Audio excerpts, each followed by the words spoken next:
Bem-vindos a mais um vídeo do canal Conhecimentos da Humanidade. E hoje é dia de falar de um Deus que talvez você já tenha rezado por ele, e ele chama Dushara. O que é isso? Para a gente entender a nossa história, a gente vai ter que voltar lá no passado por uma história bíblica, que é a história do dilúvio. Você já, obviamente, já ouviu falar da história bíblica do dilúvio de Noé, que é quando Deus fica pistola com a humanidade e resolve mandar um dilúvio para acabar com ela, dar uma zerada na humanidade, mas ele resolve salvar Noé com a sua família. Lembra da história? Noé tem que construir a arca, pegar um casal de cada animal, enfim. Passado o dilúvio, a família de Noé é a família que vai repovoar o mundo. Um dos filhos de Noé se chama Sem, e daí vem o povo semita, que são os descendentes de Sem. Dentre esse povo semita, nós temos os descendentes desses semitas, que são os ancestrais de povos hoje como os árabes e os judeus. Depois de Sem, essa família vem vindo os semitas até que a gente chega em Abraão. Abraão, que é considerado o grande patriarca das três maiores religiões monoteístas, o cristianismo, o islamismo e o judaísmo. Abraão vai ter um filho chamado Isaque, e desse filho vai ter dois netos, Esaú e Jacó. E aqui que a história começa a ficar interessante, porque Esaú e Jacó vão brigar. Em algum momento um vai se zangar com o outro. O Esaú vai fundar uma cidade chamada Edom, e esse povo vai ser chamado de Edomita. Já Jacó vai mudar o nome dele para Israel, ou seja, vai para um outro lado. Aqui é muito legal a gente entender Edom, essa cidade fundada por Esaú, com o tempo vai ser chamada do povo Nabateu. A gente vai falar mais um pouco sobre isso. Mas aqui é muito importante a gente entender que vem desde Abraão a ideia de que Yahvé era um Deus único. Pesquisas mais recentes têm mostrado que esses povos ali que deram origem a essas primeiras tribos, esses primeiros povos semitas ali que foram se separando, eles eram enoteístas. Enoteístas? O que é isso, Léo? Eles tomavam muito vinho? Ou eles tomavam muito eno, aquela pastilha que se dissolve para virarem sorrisais divinos? Não. Um enoteísta com H no começo é alguém que cultua um Deus único, mas ele sabe que existem outros deuses. Ele aceita a existência de outros deuses. Abraão provavelmente era enoteísta. Por quê? Todos esses povos, isso a gente tem achados arqueológicos para provar. Cada um desses povos lá nas suas tribos, nas suas vilas, tinham um deus em que era um deus ali principal. Pra vocês terem uma ideia, recentemente, agora em 2022, foi em começo de agosto, fim de julho, acharam no Oriente Médio uma vila também de um povo semita que adorava um deus da guerra específico lá, com o seu nome, então toda a sua personalidade de deus da guerra. E Yahvé, ou Jeová como a gente chama, era um desses muitos deuses que existiam ali naquela região. E foi esse deus que Abraão escolheu adorar. Então ele foi para Yahvé, que era um deus até considerado naquela época um deus um pouco mais bélico, mais militar, assim, mais marciano nesse sentido da guerra, do que outros deuses que tinham ali na região. E aí Abraão escolheu Yahvé. Então, de novo, enoteísta, Abraão sabia que existiam outros deuses em outras tribos, outros lugares. Ele que viveu muito tempo em Ur, na Babilônia, nasceu lá, inclusive, conhecia os deuses babilônicos, mas ele acabou adotando esse deus. Seus filhos trouxeram essa relação com esse deus Jeová. Só que, enquanto Jacó ficou conhecido por perpetuar o culto a Yahvé, Jeová, né, e trocou até seu nome para Israel, a Esaú também fez a mesma coisa. Só que o nome que era dado para essa ideia desse Deus único para Esaú, dentro de Edom, era Dushara. Então, Dushara, ele era um Deus principal, e assim como Yahvé ou Jeová, ele era o que a gente chama de Deus anicônico. Que palavra difícil. O que é um Deus anicônico? É um Deus que não tem imagem, que não pode ser representado por uma imagem. Isso é uma característica que a gente vê muito presente no cristianismo, no judaísmo, no islamismo, principalmente no islamismo.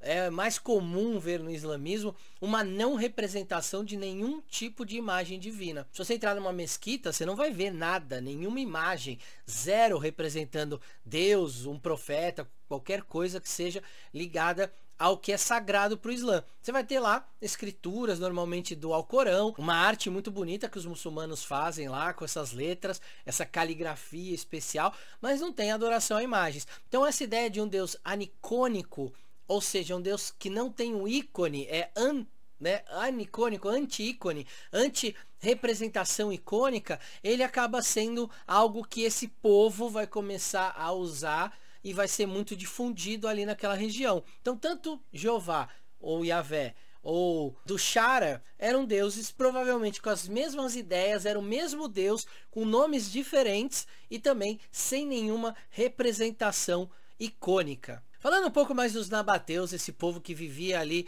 em Edom, ou os edomitas, né, como eram conhecidos antigamente, eles foram um povo então de descendência semítica, esses ancestrais dos árabes, e eles habitaram ali uma região onde hoje é uma parte da Arábia, o sul da Jordânia e um pedaço de Canaã, especialmente em alguns lugares onde tinham alguns oásis bem ali na fronteira da Síria, da Arábia, muito próximo do rio Eufrates e também do Mar Vermelho. Olha só, é uma baita de uma extensão territorial ali que eles ocupavam. O principal tronco linguístico dessa família de povos, que se destacaram, como eu disse, os árabes e os hebreus, é esse tronco de língua semita, que vai dar futuramente origem à língua hebraica, ao árabe, mas também esse tronco linguístico vai acabar dando origem a outras línguas de outros povos ali da região, não só do Oriente Médio, mas também de África, como por exemplo os acádios, o garítico, o fenício, o hebraico, como eu já disse, o aramaico, o etíope, o gala, o afarsarro, o amorita e o caldeu.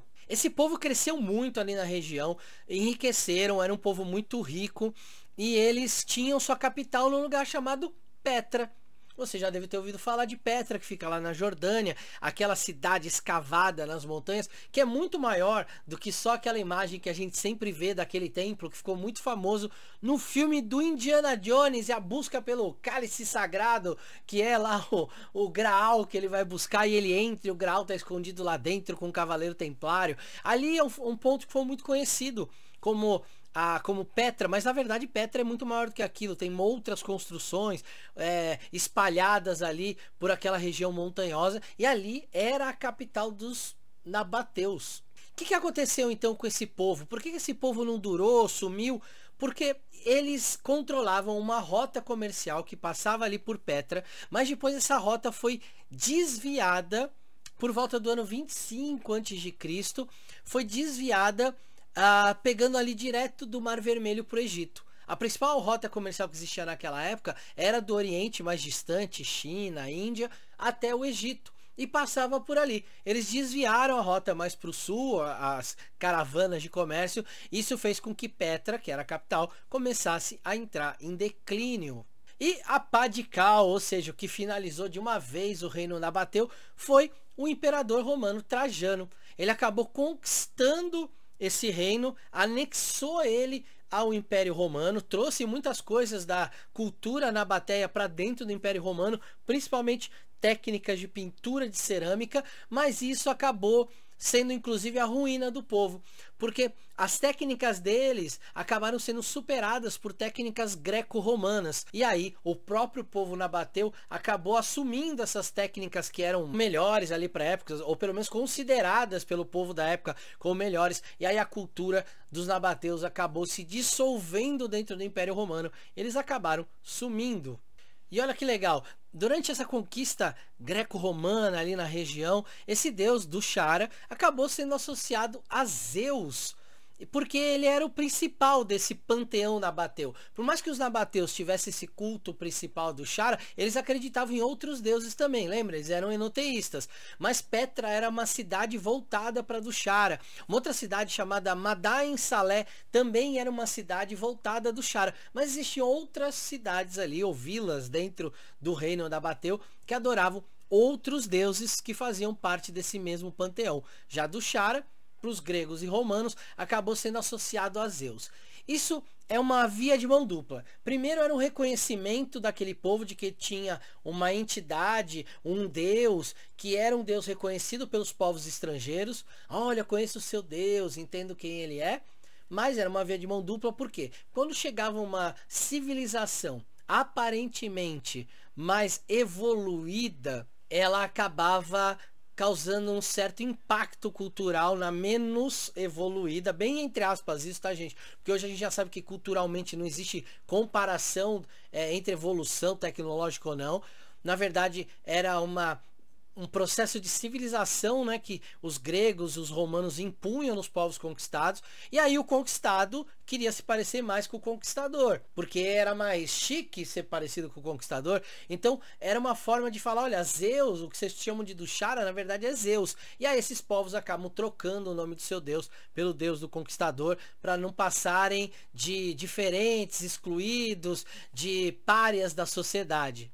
Uma outra curiosidade muito legal é que em alguns pontos ele também foi associado a Dionísio. Sim, o deus greco-romano, né? Ou o deus romano ali, que está associado aos vinhos, né? Dionísio com o seu correspondente Baco, associado ao vinho, às festas, aos grandes festejos e também há um processo iniciático que acontecia dentro da Grécia e de Roma, mas essa é história para um outro vídeo. O tema central da adoração do Shara era uma grande pedra que ficava como elemento central dentro dos templos, que era chamada de Kaaba. Não é à toa que a gente tem hoje lá em Meca a Kaaba.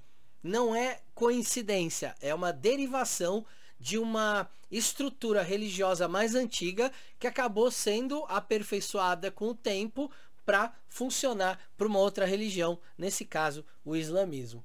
Espero que vocês tenham gostado desse vídeo do Shara, Yahvé, Jeová, Deus, esse Deus cristão que a gente ouve falar tanto. Todos eles provavelmente são os mesmos deuses que culminaram nesse único Deus. Espero que vocês tenham gostado do vídeo. Faz um favor para mim, se inscreve no canal, isso ajuda muito a gente. Então peço de coração para você, se inscreve no nosso canal. Se puder, ativa o sininho também, que vai te avisar quando tem nossos vídeos, que são de segunda, quarta e sexta aqui no canal. Um beijo no seu coração e esfirras da Bateias de Dushara para vocês.